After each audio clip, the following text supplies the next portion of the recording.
ਇਹਨਾਂ ਨੂੰ ਨਾਲ ਖੜਨ ਦੀ ਕੀ ਵਜ੍ਹਾ ਹੈ? ਇਹ ਗਾਣੇ ਬੰਦੇ ਨੂੰ ਦੇਰ ਬਾਅਦ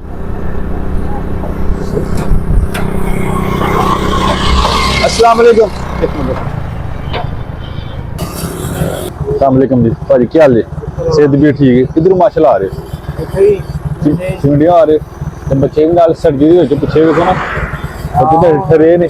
ਮੇਰੇ ਕੋਲ ਆਹੀ ਬੱਚੇ ਨੇ ਗੱਡੀ ਅੱਗੇ ਕਿ ਚੋਰੀ ਕਰਵਾ ਬੈਠਾ अच्छा ते किथे जा रहे माशाल्लाह? ਫੇਰੀ ਜਾ ਰਿਹਾ ਮਜ਼ਦੂਰੀ ਕਰਨ मजदूरी करन जा रहे। चलो अल्लाह करे। बच्चों ਨੂੰ ਕਦੇ ਵੈਸੇ ਛੋਟੇ ਛੋਟੇ ਬੱਚੇ ਇਹ ਗੱਡੀ ਤੇ ਭਾਈ ਦੇ ਨੇ ਅੱਗੇ ਮੈਂ ਦੱਸਿਆ ਮੇਰੀ ਗੱਡੀ ਦੋਵਾਂ ਦੇ ਵਿਚਾਰਿਆਂ ਦੇ ਠੰਡੇ ਨੇ ਇਸ ਟਾਈਮ ਠੰਡੇ ਨੇ ਆ ਤੇ ਮੂੰਹ ਵੇਖੋ ਨਾ ਦੇ ਲਾਲ ਹੋਏ ਨੇ ਸਰਦੀ ਦੇ ਵਿੱਚ। ਮੈਂ ਹੁਣ ਪਿਆ ਟਾਈਮ ਵੇਖ ਲਓ ਮੇਰਾ ਨਹੀਂ ਹੈ ਲੋਕ ਦਿਹਾੜੀ ਲਾ ਕੇ ਟੁਰ ਗਏ ਨੇ ਮੈਂ ਹੁਣ ਜਾ ਰਿਹਾ ਕਿ ਚਲੋ ਮੌਸਮ ਥੋੜਾ ਸਹੀ ਇਹਨਾਂ ਨੂੰ ਨਾਲ ਖੜਨ ਦੀ ਕੀ ਵਜ੍ਹਾ ਹੈ? ਇਹ ਗੱਡੀ ਤੇ ਪੈਂਦੇ ਤੇ ਗੱਡੀ ਦੇ ਬੰਦੇ ਚਲੋ ਗੱਡੀ ਨਹੀਂ ਜਾਂਦਾ ਕੋਈ ਬੱਚਾ ਅੱਛਾ ਅੱਛਾ ਉੱਥੇ ਸਮਾਨ ਸਮੂਨ ਲੈਂਦੇ ਹੋ ਤੇ ਉਹਦੇ ਬੱਚੇ ਕੋਲ ਬਹਿੰਦੇ ਨੇ ਕੋਈ ਚੀਜ਼ ਨਾ ਕੋਈ ਲਾਈਏ ਚੁੱਕੇ।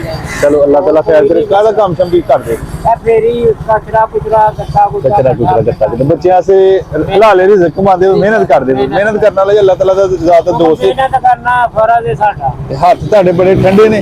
ਉੱਥੋਂ ਪਰਤਾ ਕੇ ਬੜੀ ਭਜਾ ਕੇ ਤੁਹਾਡੇ ਨਾਲ ਰਲੇ ਮੋਟਰਸਾਈਕਲ ਨਾਲ ਸਰਦੀ ਦੇ। ਅਸੀਂ ਵਾਹ ਡੋਗਰਾ ਨਹੀਂ ਚੱਲੇ ਹਾਂ ਉੱਥੋਂ ਕੋ ਫੇਰਾ ਲਾਣੇ ਆ ਡੋਗਰੀ ਫਿਕਰ ਅੱਲਾਹ ਨੇ ਅੱਲਾਹ ਤਾਲਾ ਬਿਹਤਰ ਕਰੇਗਾ ਇਨਸ਼ਾਅੱਲਾ। ਬੱਚਿਆਂ ਦੀ ਰੋਜ਼ੀ ਬਣ ਜਾਂਦੀ ਸਹੀ ਕੰਮ ਸ਼ਮ। ਚਾਰ ਧੀਆਂ ਨੇ ਦੋ ਪੁੱਤਰ ਨੇ ਮਾਸ਼ਾਅੱਲਾ ਜੋ ਉਹਦੇ ਬੱਚੇ ਕੋਲ ਬਹਿੰਦੇ ਨੇ ਕੋਈ ਚੀਜ਼ ਨਾ ਕੋਈ ਲਾਈਏ ਚੁੱਕੇ। ਚਲੋ ਅੱਲਾਹ ਤਾਲਾ ਖੈਰ ਕਰੇ। ਕਾਹਦਾ ਕੰਮ ਸ਼ਮ ਕੀ ਕਰਦੇ? ਇਹ ਫੇਰੀ ਕਚਰਾ ਕੁਚਰਾ ਗੱਟਾ ਕਚਰਾ ਕੁਚਰਾ ਦਿੱਤਾ ਤੇ ਬੱਚਿਆਂ ਸੇ ਹਲਾਲੇ ਰਿਜ਼ਕ ਕਮਾਉਂਦੇ ਹੋ, ਮਿਹਨਤ ਕਰਦੇ ਹੋ। ਮਿਹਨਤ ਕਰਨ ਵਾਲਾ ਅੱਲਾਹ ਤਾਲਾ ਦਾ ਜ਼ਿਆਦਾ ਦੋਸਤ ਹੈ। ਮਿਹਨਤ ਕਰਨਾ ਫਰਜ਼ ਹੈ ਸਾਡਾ ਹੱਥ ਤੁਹਾਡੇ ਬੜੇ ਠੰਡੇ ਨੇ। ਉੱਥੋਂ ਪਰਤਾ ਕੇ ਬੜੀ ਭਜਾ ਕੇ ਤੁਹਾਡੇ ਨਾਲ ਰਲੇ ਮੋਟਰਸਾਈਕਲ ਨਾਲ ਸਰਦੀ ਦੇ। ਅਸੀਂ ਵਾਹ ਡੋਗਰਾ ਨਹੀਂ ਚੱਲੇ ਹਾਂ ਉੱਥੋਂ ਕੋ ਫੇਰਾ ਲਾਣੇ ਆ ਡੋਗਰੀ ਫਿਕਰ ਅੱਲਾਹ ਨੇ ਅੱਲਾਹ ਤਾਲਾ ਬਿਹਤਰ ਕਰੇਗਾ ਇਨਸ਼ਾਅੱਲਾ। ਬੱਚਿਆਂ ਦੀ ਰੋਜ਼ੀ ਬਣ ਜਾਂਦੀ ਸਹੀ ਕੰਮ ਸ਼ਮ। ਚਾਰ ਧੀਆਂ ਨੇ ਦੋ ਪੁੱਤਰ ਨੇ ਮਾਸ਼ਾਅੱਲਾ ਅੱਲਾਹ ਨੇ ਸ਼ੁਕਰ ਹੈ ਅੱਲਾਹ ਦਾ। ਰਿਜ਼ਕ ਚਲਾਇਆ ਚਲੋ ਅੱਲਾਹ ਤਾਲਾ ਬਰਕਤਾਂ ਦੇ।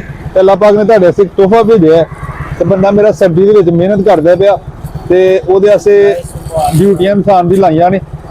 ਇਹ ਸਰ ਗਲਵਜ਼ ਅੱਲਾਹ ਤਾਲਾ ਜ਼ਾਤ ਨੇ ਭੇਜੇ ਨੇ ਤੁਹਾਡੇ ਵਾਸਤੇ। ਬਿਸਮਿਲ੍ਲਾ ਕਰੋ ਪਾਓ ਉਧਰ ਪੱਲੇ ਚਾਹ। ਇਹ ਜਦੋਂ ਤੁਸੀਂ ਡੇਲੀ ਜਾਣਾ ਹੈ ਨਾ ਕੰਮ ਤੇ ਸਪੋਜ਼ ਡੇਲੀ ਲਾਜ਼ਮੀ ਗਲਵਜ਼ ਪਹਿਨ ਕੇ ਜਾਣੇ ਨੇ। ਇੱਧਰ ਪਾਓ ਠੀਕ ਹੈ। ਉਸ ਤੋਂ ਬਾਅਦ ਸਾਰਾ ਜਰਾਬਾਂ ਦਾ ਜੋੜਾ ਹੈ। ਇੱਕ ਹੈ ਗਰਮ ਕੈਪ ਤੁਹਾਡੇ ਵਾਸਤੇ। ਟੋਪੀ ਤੁਸੀਂ ਡੇਲੀ ਪਾ ਕੇ ਇਹ ਮਫਰਲ ਸਰ ਇਹ ਗਲੇ ਚ ਵਲੇਟ ਲੈਣਾ। ਇਹਨੂੰ ਜਰਾ ਚੰਗੀ ਤਰ੍ਹਾਂ ਮੂੰਹ ਢੱਕ ਕੇ ਕਿਉਂਕਿ ਕਿਤੇ ਸ਼ੀਸ਼ਾ ਵੀ ਕੋਈ ਨਹੀਂ। ਤੇ ਆਪਣੀ ਸਿਹਤ ਦਾ ਖਿਆਲ ਰੱਖਣਾ ਖਾਸ ਤੌਰ ਤੇ ਬੱਚਿਆਂ ਦਾ। ਬੱਚਿਆਂ ਵਾਸਤੇ ਹੁਣ ਚੀਜ਼ ਕੋਈ ਨਹੀਂ ਦੇ ਕੋਲ ਇਨਸ਼ਾਅੱਲਾ ਜ਼ਰੂਰ ਦੇ ਹੁੰਦੇ। ਤੁਹਾਡਾ ਬੜੀ ਮਿਹਰਬਾਨੀ ਅੱਲਾਹ ਪਾਕ ਵੱਲੋਂ ਤੁਹਾਡਾ ਇਨਾਮ ਹੈ ਕਿ ਤੁਸੀਂ ਮਿਹਨਤ ਕਰਦੇ ਪਏ ਮਜ਼ਦੂਰੀ ਕਰਨਾ ਸਾਡਾ ਫਰਜ਼ ਜੀ। ਇਹ ਅੱਲਾਹ ਤਾਲਾ ਤਰਫੋਂ ਤੁਹਾਡਾ ਨਾਮ ਹੈ। ਅੱਲਾਹ ਪਾਕ ਸਭ ਨੂੰ ਦਵੇ ਇਸ ਤਰ੍ਹਾਂ ਦੇ ਮੌਕੇ ਚਾਹੀਦਾ ਕਿਸੇ ਨੂੰ ਮਾੜੇ ਬੰਦੇ ਨੂੰ ਦੇਰ ਬਾਅਦ